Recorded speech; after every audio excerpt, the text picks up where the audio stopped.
Let's talk about proteinuria. So what actually is proteinuria? In clinical practice, proteinuria often refers to pathological proteinuria, which is defined as more than 150 milligrams of protein per day in the urine. Anything below that is physiological. But which proteins can appear in the urine in proteinuria? The most common form is glomerular proteinuria. But how do we recognize it? Typically by increased albumin levels in the urine. But how does the filter become damaged?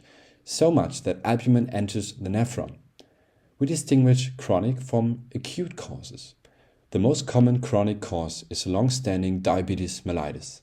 High glucose levels modify the constitution of the glomerulus, which normally carries a net negative charge. Physiologically, this repels negatively charged proteins like albumin, so they remain in this circulation. Once this charge is lost due to glycation by glucose, albumin is no longer repelled and enters the tubal system in increasing amounts. The second major chronic cause is arterial hypertension, which progressively damages the glomerulus and leads to glomerulosclerosis. In both instances, albuminuria increases over time if not treated well. The main acute cause is nephrotic syndrome, defined by a loss of more than 3 grams of albumin per day in combination with hypoalbuminemia and other symptoms like edema. It can occur in acute glomerulonephritis or when chronic diabetes or hypertension, which we just discussed, reach a critical threshold.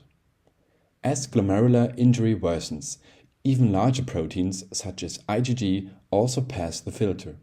In comparison to isolated albuminuria, this is known as non-selective proteinuria. In short, glomerular proteinuria presents with albumin in the urine and can be caused by chronic diseases like diabetes and hypertension, or by acute diseases such as glomerulonephritis in nephrotic syndrome.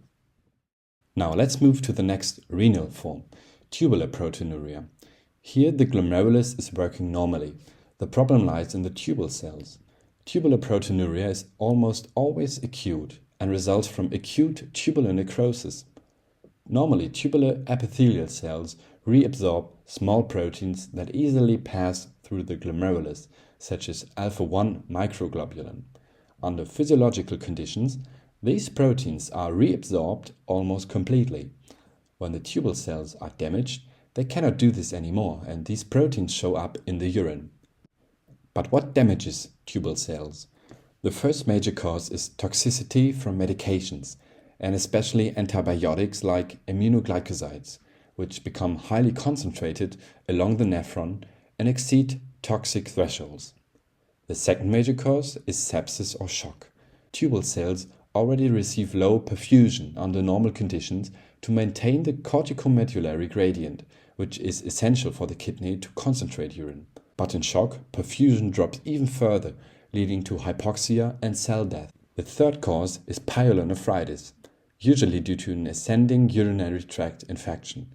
Inflammation creates edema within the renal tubulointerstitial space, which compromises blood flow and again results in hypoxic injury. So tubular proteinuria is marked by small proteins like alpha-1 microglobulin in the urine and arises from acute tubular injury caused by drugs, shock, sepsis or pyelonephritis. Now, let's look at post-renal proteinuria. What does post-renal mean? It means proteins enter the urine somewhere along the urinary tract, so in the ureter, the bladder or urethra. A classic example is a urinary tract infection. Infections often cause bleeding, allowing essentially all plasma proteins to enter the urine. This makes albumin or alpha-1 microglobulin unhelpful for distinguishing post-renal causes, since they may also be found in the urine. So which protein do we need in this case? We use a protein so large that it cannot cross the glomerular filter, even in severe glomerular disease. This is alpha-2 microglobulin. Finding it in urine strongly suggests a post-renal source with bleeding. Other causes include kidney stones or tumors of the kidney or urinary tract, which also commonly produce hematuria. Now, let's look at the last major cause of proteinuria. pre-renal or overflow proteinuria. The name might be confusing at first because the kidney itself is not damaged. Instead, the bloodstream becomes overloaded with small, specific proteins, so the kidney simply cannot keep up with reabsorption of those proteins. A good example is acute hemolysis. When red blood cells break apart, whether due to infections or acute crisis in chronic hemolytic anemia, large amounts of hemoglobin are released into the blood. Hemoglobin is a small protein freely filtered by the glomerulus and normally almost completely reabsorbed in the proximal tubule. And this is exactly where the key difference to tubular proteinuria lies. In tubular proteinuria, the tubules are damaged and cannot reabsorb proteins. In pre-renal, so overflow proteinuria, the tubule cells are healthy but overwhelmed. The reabsorption capacity is exhausted.